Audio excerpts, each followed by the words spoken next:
두 번째 얘기를 좀 가보도록 할게요. 이제 일본 얘기입니다. 네.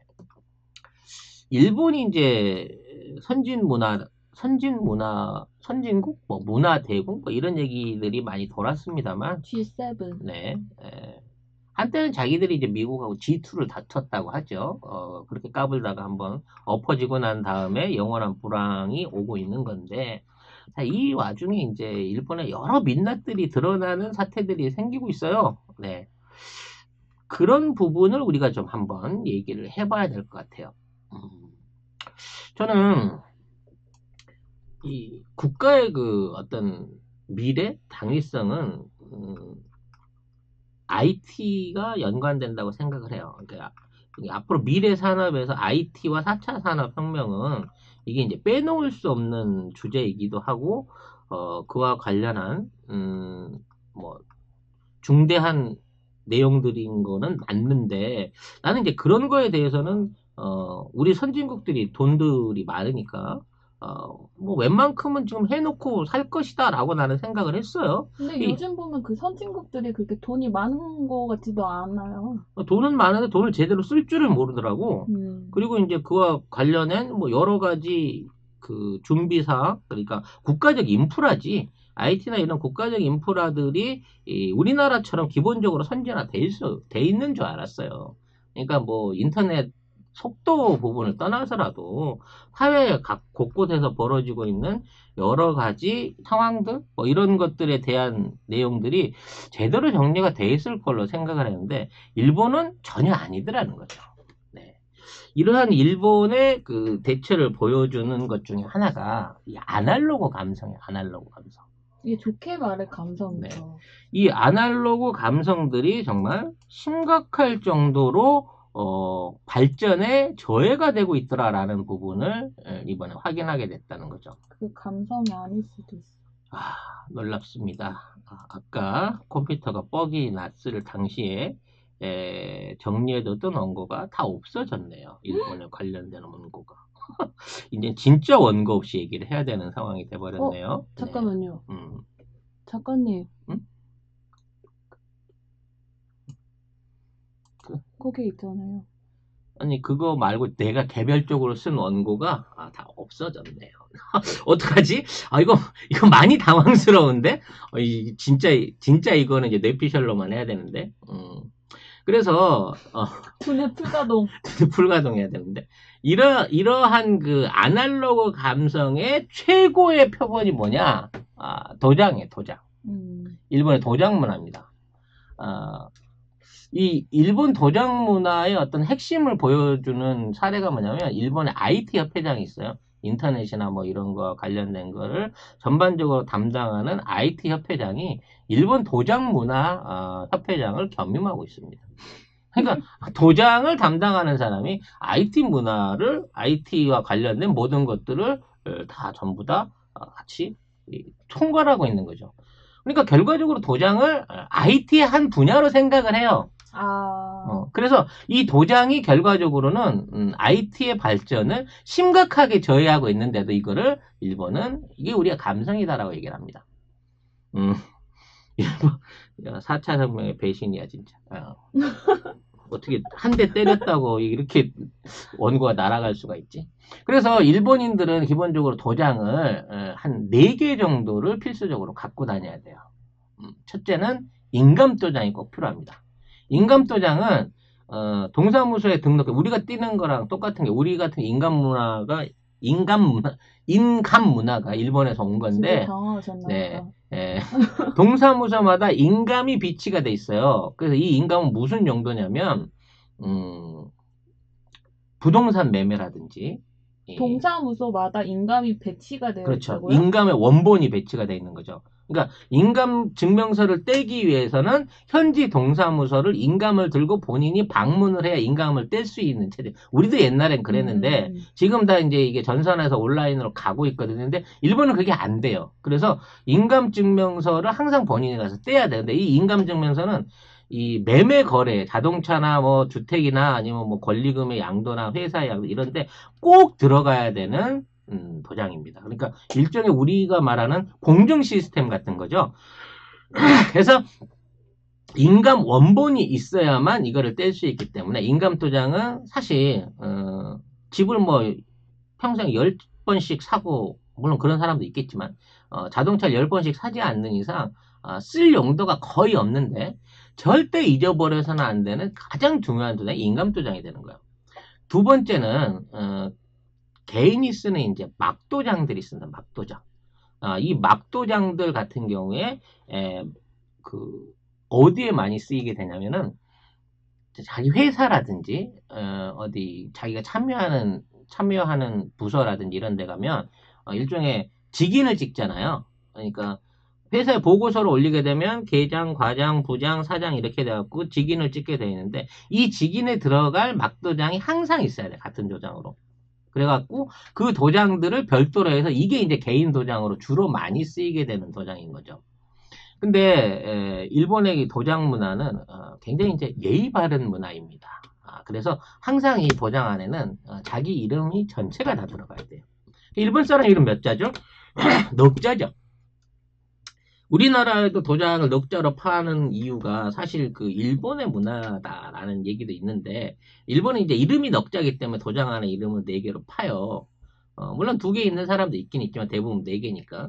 그래서 이제 이러한 도장 문화가 유지되고 있는데 어려운 게 이제 외국인들인 거야. 우리나라 사람들 같은 경우 이름이 석자니까 송명훈, 인 이런 식으로 이제 많이 이렇게 파잖아요. 근데 이제 우리는 그렇다고 쳐. 미국 사람들 같은 경우에 뭐 데이빗 윌슨 뭐 이런 식으로 간단 말이야. 그럼 이제 요걸 줄여가고 데빗 윌슨 뭐 이런 식으로 줄여서 이걸 파. 그러니까 외국인들도 도장은 외국인 회사에 근무하게 되면 필수적으로 있어야 돼.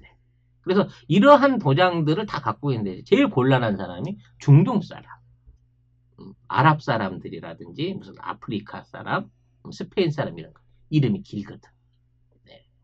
아랍 사람 같은 경우에 뭐 알 무하마드, 뭐 알 살라드, 앞잡이, 뭐 자하드, 뭐 이렇게 해갖고 막 20자씩 되잖아. 이런 사람들은 도장을 안에다 새겨 넣으려 그러면 이거 너무 엄청난 글자 수를 새겨 넣어야 되기 때문에 너무 힘들어요. 그래서 아예 외국인 회사 사람들은 중국 사람들은 개명을 하는 도장을 파기 위해서 개명을 하는 뭐 이런 사례들이 속출하고 있다는 거야. 더 웃기는 건 뭐냐면 이 도장은요 절대 실수해서는 안 돼요. 도장을 찍을 때 도장이 흐리거나 잘 안 나오면 이건 굉장히 불경한 거야. 그럼 그 보고서 자체를 망치는 거야. 그러니까 이 도장을 엄청나게 신중하게 찍어야 돼. 우리처럼 막 이렇게 긋고 다시 찍고 이런 거 했다가 그냥 목 잘리는 거예요.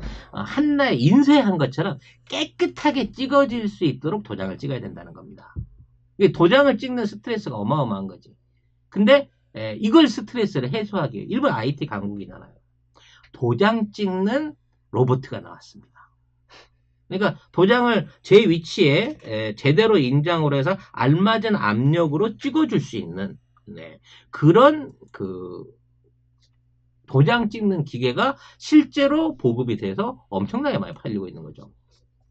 이 도장을 어떻게 찍어야 되느냐에 대한 예법도 있어요. 쓸데없이 고퀄이다.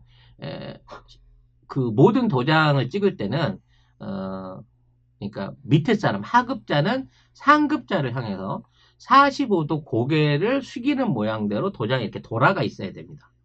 그러니까 도장을 이렇게 찍는 게 아니라 이렇게 기울게 찍어야 되는 거야. 인사를 하는 것처럼 도장을 45도 각도로 예의 바르게 찍어야 이게 제대로 된 직장 생활하는 사람이라는 거죠. 그러니까 회사 안에서 도장을 꼿꼿하게 직각으로 찍을 수 있는 사람은 사장 하나밖에 없어.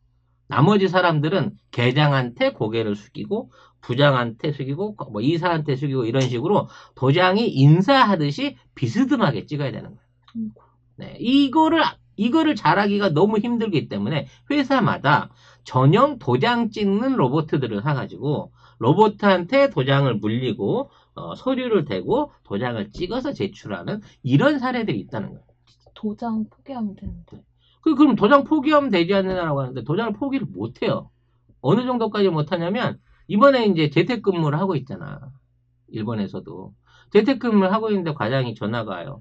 자, 보고서를 내야 되니까 재택근무 보고서를 내가 보냈단 말이야, 이메일로. 그러면 재택근무 보고서를 상부에 제출해야 되니까 나와서 자네 도장을 찍고 가게. 이런단 말이지, 상사가. 그게 무슨 재택근무야. 하루에 5시간 동안 열심히 서류 작업해갖고 올려놨더니 와서 제출해야 되니까 도장을 찍으래. 그래서 도장 한 번을 찍기 위해서 회사를 나가야 돼. 이게 일본의 재택근무란 얘기예요. 이걸 왜 이렇게까지 하냐면 이 도장 자체가 가지고 있는 그 본인 증명이 너무 철저하기 때문이에요. 그래서 일본은 택배를 받을 때도 도장을 안 찍어주면 택배를 안 줘요. 그리고 택배 찍은 도장이 흐릿하잖아? 이게 택배를 받을 때 자기 이름을 정자로 쓰고 도장을 찍어줘야 이걸 받아가기 때문에 택배에 찍은 도장이 흐릿하지 않기 위해서 택배 전용 도장을 따로 파요. 그러니까 요즘 보면 스탬프식으로 찍는 도장 있죠? 이렇게 눌러서 꽉 찍으면 잉크 안 묻혀도 선명하게 찍히는 거. 택배 전용 도장으로 그거를 별도로 한 사람씩 또 다 가지고 있다는 거야. 그 다음에 은행용 도장이 별도로 있어요. 아이고. 근데 왜 은행용 도장이 별도로 있냐?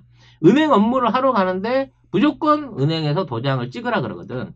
그럼 다른 도장이 있는데요. 다른 도장이 있는데 그걸로 병행하면 안 될까요? 라고 얘기하면 그러면 당신 직장에서 누가 당신 도장을 훔쳐다가 찍을 수 있는 보안의 위험이 있기 때문에 은행용 도장은 반드시 절대적으로 은행 전용으로 등록을 하셔야 됩니다. 라고 요구를 하기 때문에 이 도장이 별도로 하나 더 필요한 거예요. 그러니까 결과적으로는 4개의 도장이 필요한 거예요. 인감 도장, 그 다음에 개인용 도장, 은행용 도장, 그리고 택배용 도장.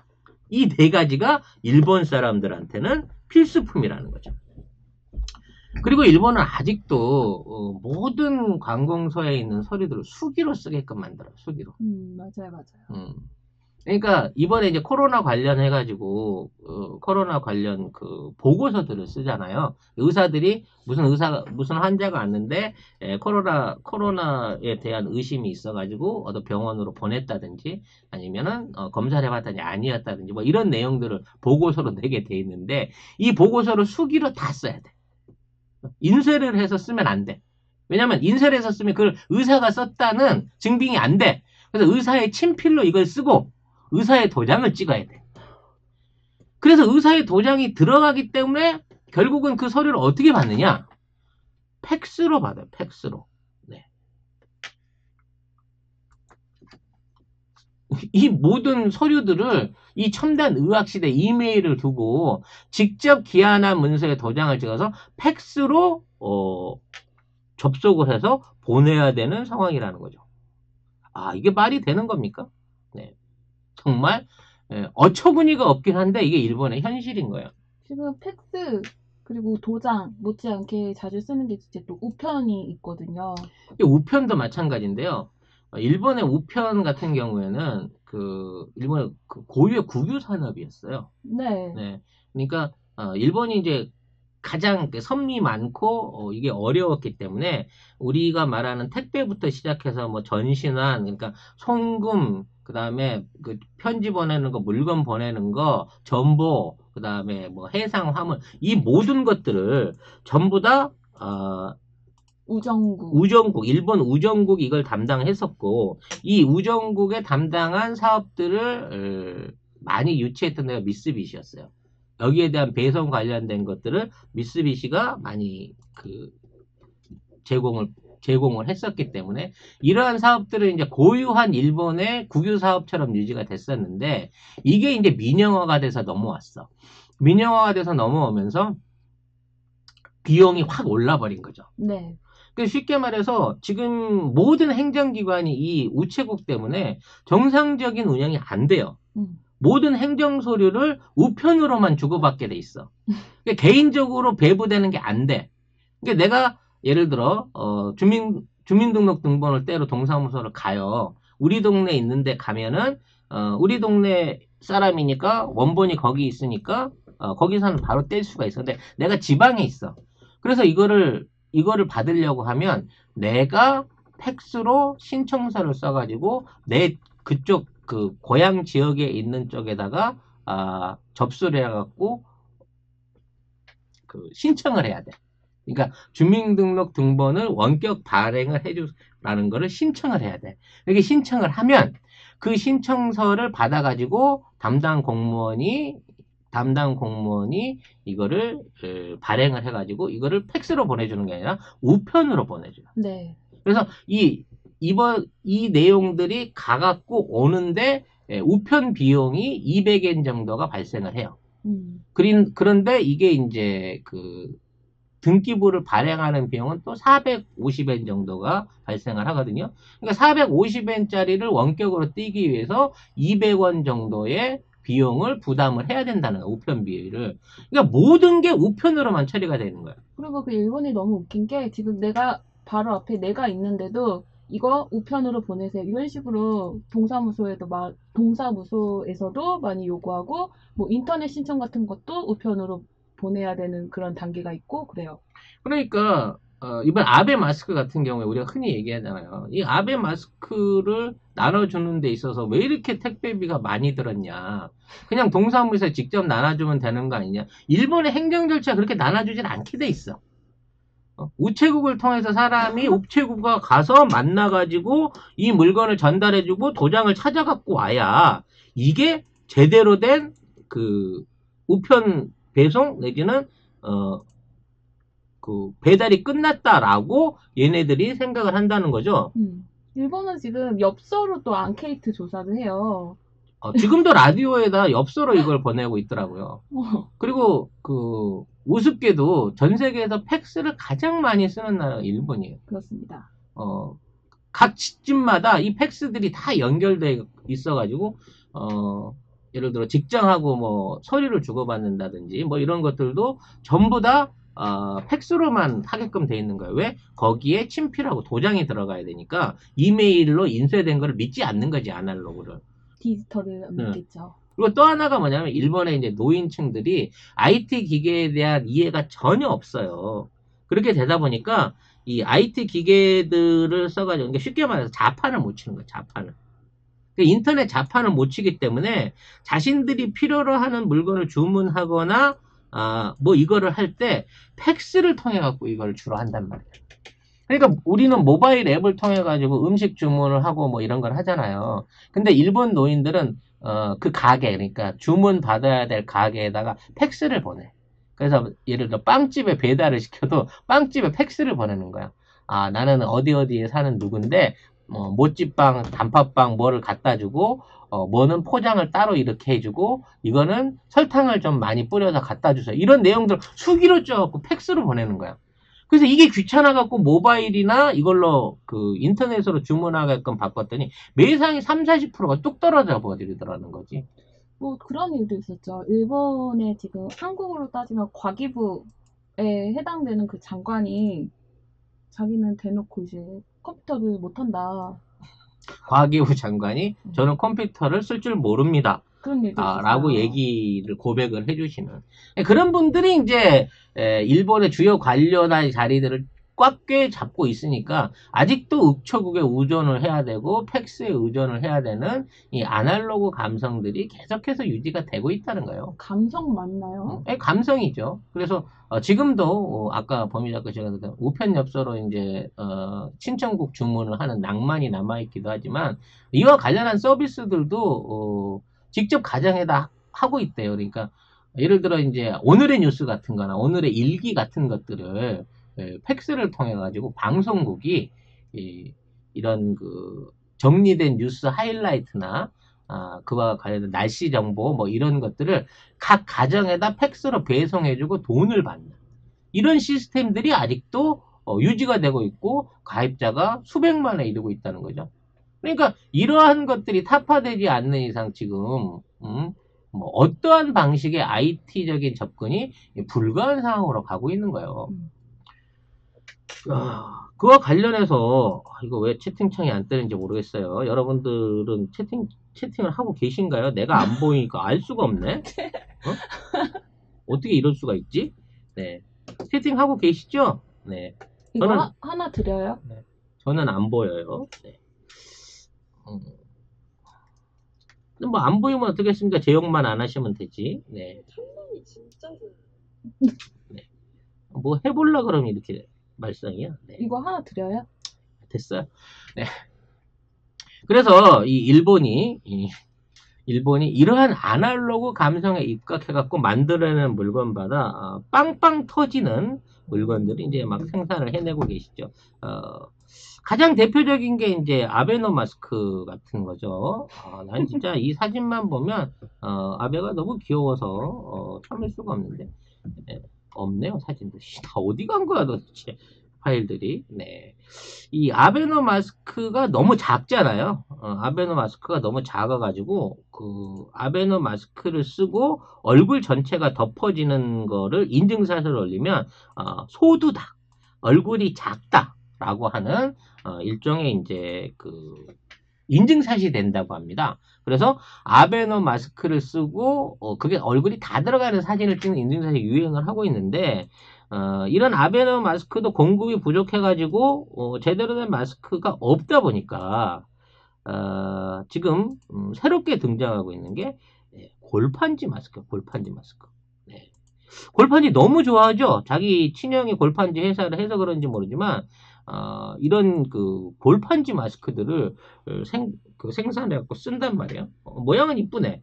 근데 이 안에 들어있는 이 종이 필터들이 이제 정식 필터가 아니라 일반적으로 화장지를 접어서 부직포 같은 거를 접어서 쓰는 이건 모양만 마스크인 기능성은 없는 마스크인데 이것도 없어서 불티나게 팔리고 있다고 합니다.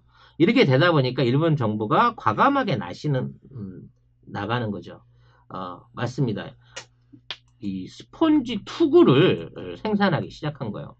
그러니까 스폰지 투구는 어떻게 생겼냐면요. 요렇게 생겼습니다. 그러니까 스폰지를 뒤집어 쓰면서 안에 창을 뚫어 놔가지고 의료인들이라든지 뭐 이런 데 감염을 예방한다라고 이걸 만들어냈고 이게 가격이 17,000엔 우리나라 돈으로 거진 20만원 돈에 해당하는 이게 한 개예요. 한 개를 이거를 생산을 해서 공급을 하고 있는데 이 놀라운 마스크의 특성이 뭐냐? 이거 자체만 쓰면 안 된다는 거예요.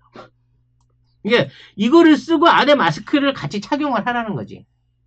그럼 왜 쓰죠? 이중 필터는 맞네요. 그러니까 마스크를 쓰고 이걸 안 쓰는 건 괜찮아.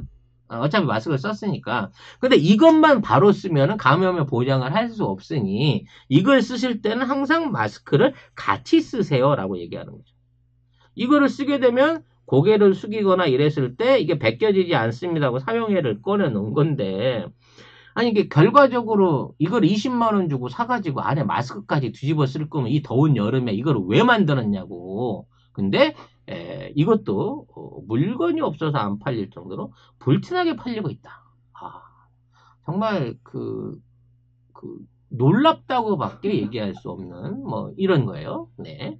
그리고 이 사람들이 이제 만들어 팔고 있는 소소한 소품 중에 배지가 있다고 합니다. 배지.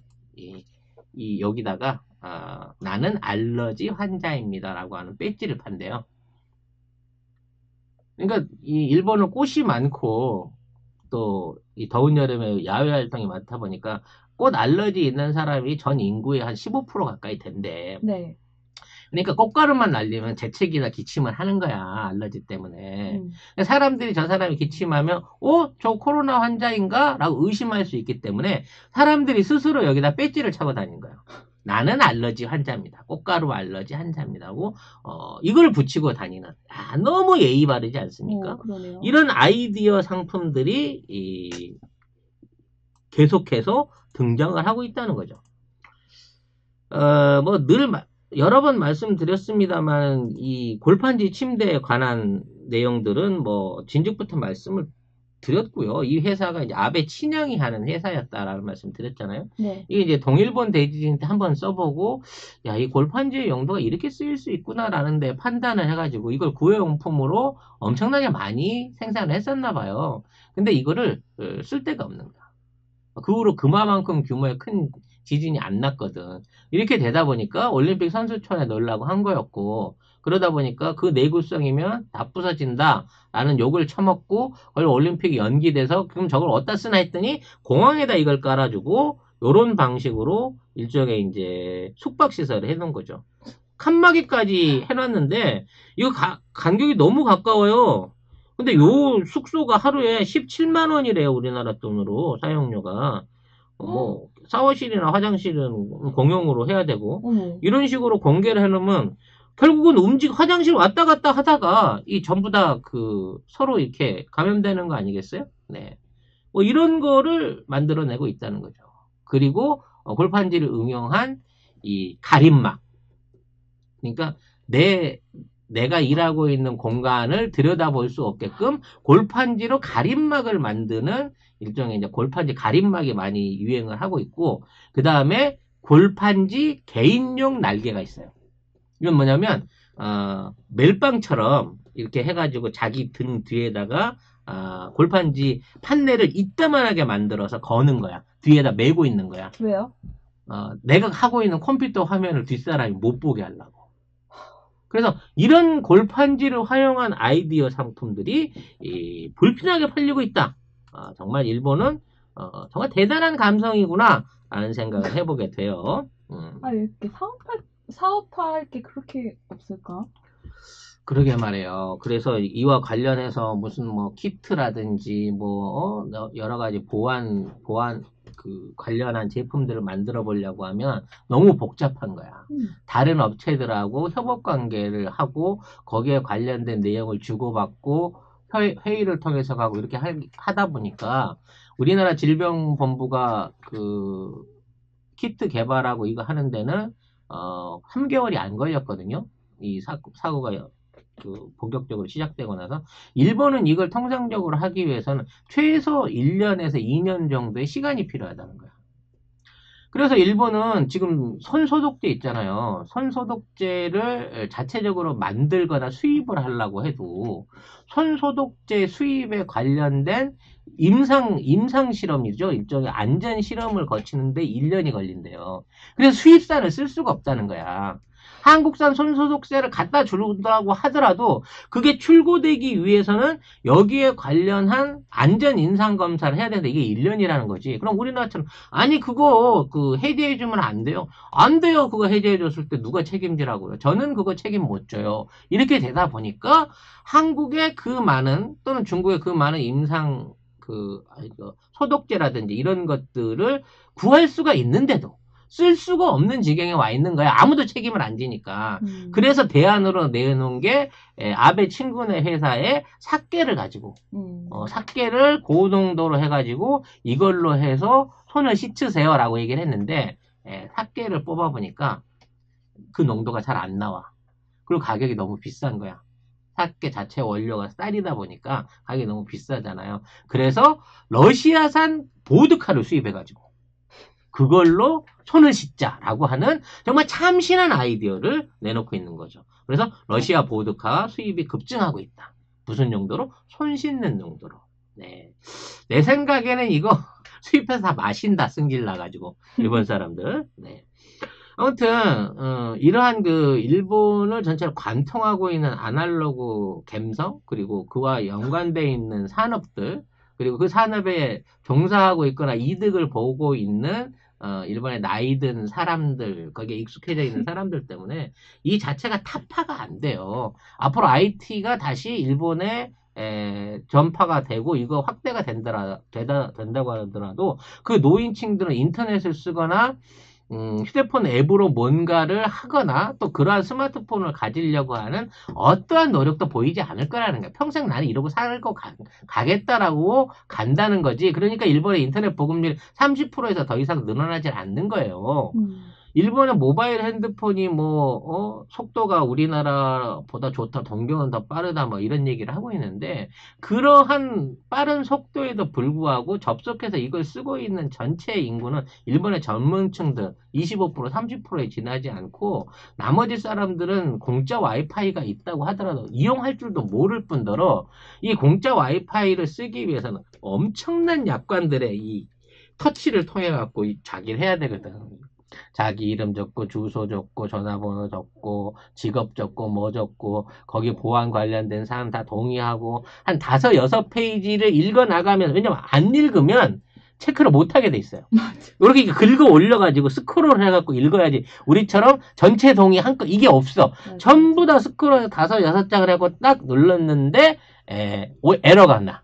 이게 전달해서 에러가 나요. 처음부터 다시 이걸 또 해야 되는 거야. 승질나서 공짜 와이파이를 못 쓴다니까. 우리처럼 그냥 비번도 안 걸어놓고 커피숍에서 휙 던져주는 이런 와이파이 세상에 없어요. 이제는 마을버스나 뭐 고속철이나 이제 연안 여객선 안에도 다 와이파이를 설치한다 그러잖아. 전 나라 국토 자체가 와이파이 기지국이 되어 있는 대한민국하고는, 되어간 대한민국하고는 비교도 할 수 없을 정도로, 후진된 상황의 일본이라는 거야. 근데 이런 나라가 무슨 재주로 앞으로 4차 산업혁명에 발맞춰갖고 거기에 관련된 일을 할 수 있을 거냐는 말이지. 사실상 불가하다고 봐야 되기 때문에 일본의 이 아날로그 감성이 결국은 일본을 최빈국으로 만들 거예요. 이제 5년, 10년만 지나보세요. 인도네시아나 베트남이 오히려 더, 일본보다도 IT 지수, 활용 지수가 높은 국가가 될 거고, 결국 이게 국가 경쟁력과 생산력으로 고스란히 연결되면서, 일본이 지금 자체적으로 할 수 있는 사업들은 가면 갈수록 줄어들 거란 말이죠. 네. 지금 일본이 인터넷이 안 좋다, 그 인프라가 안 좋다는 거는 저희 방송에서 계속 말씀을 드렸지만 지금 어느 정도냐면 재택근무로 다 집에 계시잖아요. 그러니까 좀 많이 집에 계시잖아요. 일본 거의 분들. 집에 계시죠. 그렇다 보니까 지금 수요가 너무 많아져가지고 인터넷이 끊겨서 유튜브를 못 보는 경우가 좀 있다. 그나마 30% 깔린 인터넷도 재택근무를 시키기 시작하니까 서버 용량의 한계로 불통이 되기 시작했다는 거죠. 실제로 들은 얘기예요. 네, 정말 어마어마합니다, 일본. 네. 하여튼 일본 문제는 요 정도 얘기하고 넘어가면 될 것 같습니다.